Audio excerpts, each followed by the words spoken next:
Yeni xəbərlər üçün bəyənib abunə olun ki, xəbərdar olasınız. İslam bankçılığı klassik bank sistemindən əsaslı şəkildə fərqlənir. Bu sistemdə faiz anlayışı yoxdur, lakin bu pulu qazancsız vermək mənasına gəlmir. İslam bankçılığında birgə investisiya layihələri, ticarət və icarə gəlirləri əsas qazanc mənbələridir. Yəni bank müştəriyə sadəcə pul vermir, onunla biznesə şərik olur.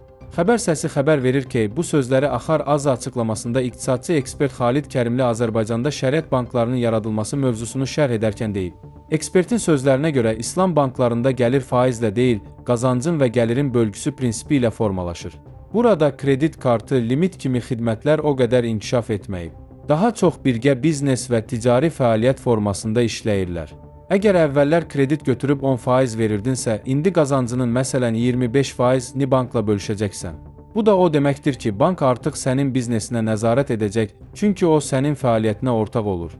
Kərimli hesab edir ki, İslam bankçılığının müsbət tərəfləri az deyil. Bu sistemin müsbət tərəflərindən biri İslam ölkələrindən maliyyə resursların cəlb olunması imkanıdır.